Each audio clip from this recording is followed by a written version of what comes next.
اردو ہے میرا نام، میں خسروں کی پہیلی، میں میر کے آنگن میں کھلی بن کے چمیلی، اردو ہے میرا۔ Hello, welcome. شمع ادب کے اسٹوڈنٹس کو ہمارا پیار بھرا آداب۔ یوم اردو مبارک ہو۔ ابھی 2 دن پہلے گزرا ہے، 9 نومبر کو یوم اردو ہوتا ہے، یوم اقبال، یوم اردو آپ سب نے ضرور منایا ہوگا۔ تو چلیے ہم 12th کلاس کی کتاب شروع کرتے ہیں۔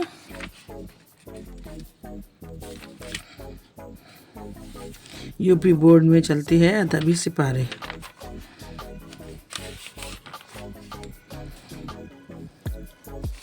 اور بتائیے آپ لوگوں کی تیاری کیسی چل رہی ہے، کہاں تک پہنچ گئی؟ ادبی سپارے، دیکھیے سب سے پہلے آپ کا شعر جو دے رکھا ہے آپ کے سلیبس میں۔ میر کہتے ہیں، پہلا شعر ہے اس میں، جی میں کیا کیا ہے اپنے ہمدم پر سخن تاب لب نہیں آتا، یعنی اپنے دوست کو سے ہم مخاطب ہیں، جیسے ہم اردو میں محبوب لکھتے ہیں، آپ دوست بھی لکھ سکتے ہیں۔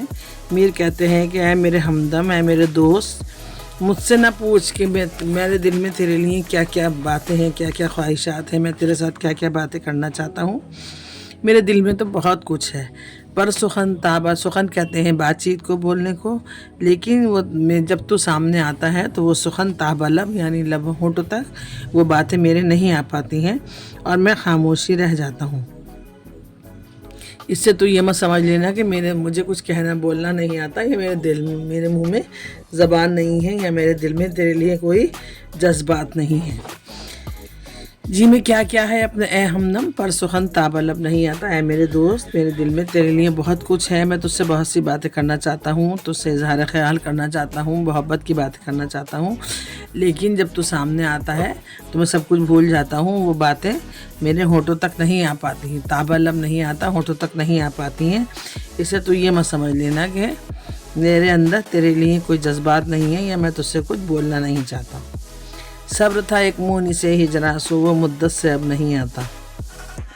بہت اچھا شعر ہے، بہت امپورٹنٹ شعر ہے۔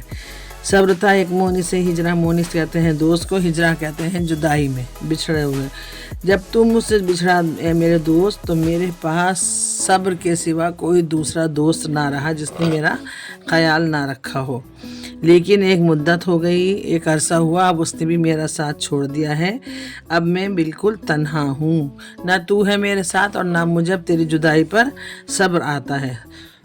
سو وہ مدت سے اب نہیں آتا، ایک مدت، ایک عرصہ گزر گیا، اس صبر نے بھی میرا ساتھ چھوڑ دیا ہے۔ نہیں رہا لیکن جب وہ آتا ہے تب نہیں آتا۔ میر کہتے ہیں اے میرے دوست، ہمارا حال تو اب یہ ہو گیا ہے کہ جب تو سامنے ہوتا ہے تو ہمیں کچھ سدھ بدھی نہیں رہتی، ہمیں کچھ اپنا ہوش و حواس باقی نہیں رہتے، ہم کچھ کہہ ہی نہیں پاتے، بول ہی نہیں پاتے ہیں، یعنی ہم سب کچھ بھول جاتے ہیں۔ لیکن جب وہ چلے جاتے ہیں تو ہم ہوش میں آ جاتے ہیں، ہم سوچتے ارے ہمیں اس سے یہ باتیں کرنا تھی، ہمیں اس سے یہ باتیں کرنا تھی، ہمیں اس سے یہ باتیں کرنا تھی۔ داغ آنکھوں سے کھل رہے ہیں سب، یہ کھل نہیں ہے، کھل ہے۔ داغ آنکھوں سے کھل رہے ہیں سب، ہاتھ دستہ ہوا ہے نرگس کا، یہ بھی بہت امپورٹنٹ شعر ہے۔ ایک زمانے میں ہاتھوں کو داغ کر سزا دی جاتی، داغ یعنی جلا کر سزا دی جاتی تھی۔ تو شاعر یہ کہہ رہے ہیں، میر یہ کہہ رہے ہیں کہ سارے ہمارے داغ جو ہیں وہ ہمارے ہاتھوں پر جو ہے، جگہ جگہ داغ، محبت میں جو ہمیں تحفے ملے ہیں، جو ہمیں غم ملا ہے، جو ہمیں سزا ملی ہے، وہ جگہ جگہ ہمارے زخم جو ہاتھوں پہ تھے وہ پھٹ کے اب پھول بن گئے ہیں، اس میں سے اب مواد رسنے لگا ہے۔ اب ایسا لگنے لگا ہے جیسا ہمارا ہاتھ نہیں ہو بلکہ نرگس کا ایک گلدستہ سا بن گیا ہے۔ یہ شاعر کے کہنے کا ایک خوبصورت انداز ہے بات کہنے کا، یعنی ہمارے زخم جو تھے، وہ جو تو اس سے محبت کرنے میں ہمیں سزا ملی تھی، وہ پک کے بالکل، زخم جب ہوتا ہے آپ دیکھتے ہیں وہ پک کے پھٹ جاتا ہے، چھالا وغیرہ ہوتا ہے تو وہ اور جگہ پھیل جاتا ہے، اس کے آس پاس مواد بن جاتا ہے۔ تو اس پہ کہہ رہے ہیں کہ داغ جو تھے وہ ہمارے ہاتھوں میں تھے، وہ کھل اٹھے، ایسا لگا جیسے بند پھول تھا وہ کھل اٹھا، اور ہمارا ہاتھ جو تھا وہ نرگس کا گلدستہ سا بن گیا۔ اشک آنکھوں میں کب نہیں آتا، لہو آتا ہے جب نہیں آتا۔ کب نہیں آتا، یہ والا کب ہے، کب نہیں ہوتا. ہمارے ساتھ تو ہمیشہ ایسے ہوتا ہے. ہماری آنکھوں سے تیری جدائی میں ہمیشہ آنسو بہتے رہے. اشک آنکھوں میں کب نہیں آتا، بہت آنسو بہے، لیکن اب کیا ہونے لگا ہے، ان آنسو کی جگہ خون کے آنسو رو رہے ہیں. اب ہماری آنکھوں سے آنسو نہیں بلکہ خون بہنے لگے ہیں. تو اب ہماری آنکھوں سے لہو بہتا ہے، آنسو نہیں بہتے. ٹھیک. اور اس کے علاوہ دیکھیے مرزا غالب کے چند اشعار ہیں اس میں. دل ہی تو ہے نہ سنگ و خشت، درد سے بھرنا آئے کیوں، روئیں گے ہم ہزار بار کوئی ہمیں رلائے کیوں. بہت خوبصورت غالب کی شاعری ہے. غالب ایک واحد شاعر ہے ایسے جو نثر اور نظم دونوں میں پائے جاتے ہیں.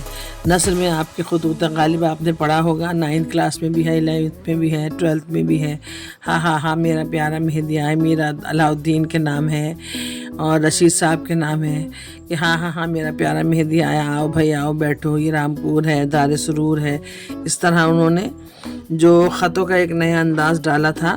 اس زمانے میں جو القاب و آداب، یہ جیسے ریسپیکٹڈ الفاظ جو بولے جاتے تھے اس کو ہٹا کے انہوں نے دوستوں سے بہت بے تکلف ہے اپنے خطوط میں جو باتیں کی ہیں، تو اس زمانے میں وہ بالکل نہیں تھی، اس لیے ان کو ایک مقام ملا، ان کے خط چھپنے لگے. تو وہی غالب مرزا اسد اللہ غالب ہیں. کہتے ہیں کہ میرے سینے میں دل ہے تمہاری طرح گوشت پوش کا، سنگ و خشت اینٹ پتھر نہیں ہے. دل ہی تو ہے نہ سنگ و خشت، درد سے بھرنا ہے کیوں، آخر اسے بھی درد محسوس ہوتا ہے. تم جو چوٹ دیتے ہو، تو باتیں کرتے ہو، تکلیف دیتے ہو، تو میرا دل بھی تو گوشت کا ہے نا، تمہاری طرح گوشت پوست کا ہے، انسان کا دل ہے، پتھر کا دل نہیں ہے جو اس پہ اثر نہ ہوگا.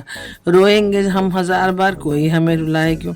جب جب ہمارے دل پہ چوٹ پڑے گی ہم روئیں گے، تو ہمارے رلانے والے رلا کیوں رہے ہیں، آخر ہمارا امتحان کیوں لے رہے ہیں بار بار. کیا یہ دیکھنا چاہتے ہیں کہ ہمارے دل سینے میں دل نہیں ہے، ہمارے سینے میں پتھر نہیں ہے، بلکہ ایک انسانی دل ہے. دوسرا شعر ہے اس میں. رات دن گردش میں ہے سات آسماں، ہو رہے گا کچھ نہ کچھ گھبرائیں کیا. دیکھیے شعر پڑھنے کا بھی ایک انداز ہوتا ہے جو آپ لوگوں کو بالکل نہیں آتا. جس طرح قرآن شریف میں زیر زبر پیش اب نہیں ہوتا ہے، ہم ایسے ہی پڑھ لیتے ہیں اس کو، اسی طرح اردو میں بھی آپ کو پڑھنا آنا چاہیے کہ کون سی چیز کہاں ملائی جا رہی ہے، کہاں پہ واو ملائی جانا ہے، واو عطف ہو رہی ہے یا واو واضح ہو رہی ہے یا زیر کے ساتھ پڑھنا ہے، کیا اضافت ہے، کیا یہ سب چیزیں آپ کو آنے چاہیے. آپ لوگ توڑ کے پڑھتے ہیں.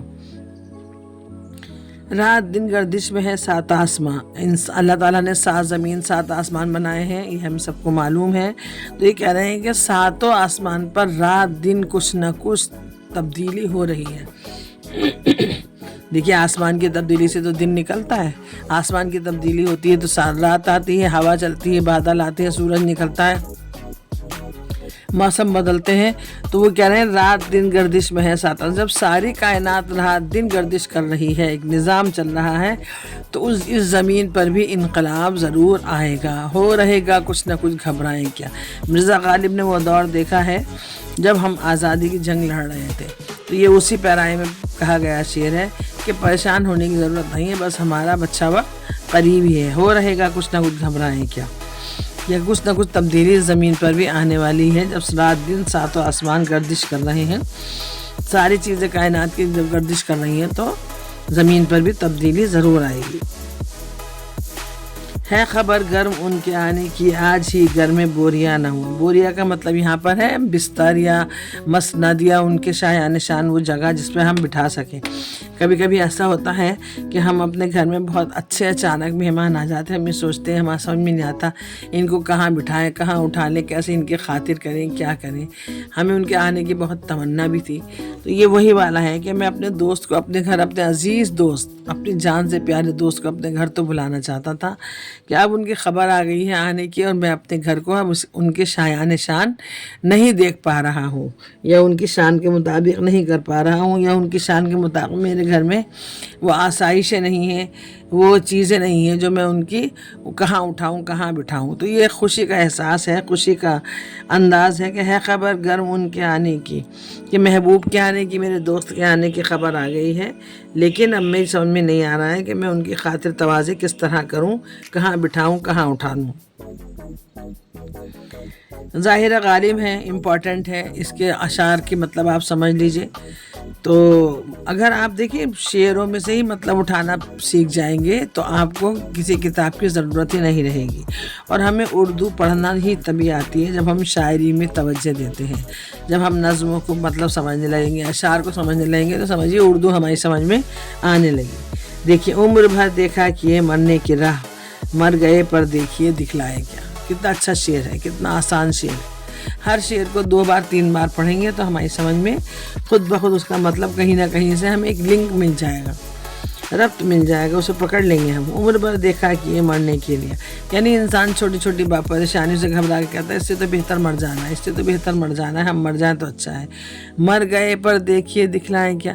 اب جب ہم مر گئے، اس دنیا سے چلے گئے، تو ہم وہاں پر شرمندہ ہیں کیونکہ ہمارے پاس وہاں دکھانے کے قابل ہمارے اعمال نہیں ہیں. اگر ہم وہاں مر کے چلے گئے اور ہم وہاں کچھ نہیں دکھا پائے تو پھر کیا ہوگا؟ وہاں تو کوئی آپشن ہے نہیں. زندگی میں تو یہ آپشن ہے موت کا، لیکن موت کے بعد تو کوئی آپشن موت کا نہیں ہے نا، وہ تو زندگی چلنے والی ہے. تو وہاں پر ہم کیا اعمال دکھائیں گے؟ بہت اچھا شعر ہے، بہت سادہ، بہت امپورٹنٹ. سبق احسن بس اتنا ہی. اشعار کو لکھیے کاپی پر اور سمجھیے اور پڑھنے کی کوشش کیجیے. اور اگر آپ کو کوئی بات سمجھ میں نہیں آتی ہے تو شمع ادب کے ذریعے آپ ہم سے پوچھ سکتے ہیں. ہمارے چینل کو لائک کیجیے، سبسکرائب کیجیے. اسی کے ساتھ ساتھ ہمارا ایک چینل چلتا ہے فرسٹ ٹرائی. جی ہاں، فرسٹ ٹرائی.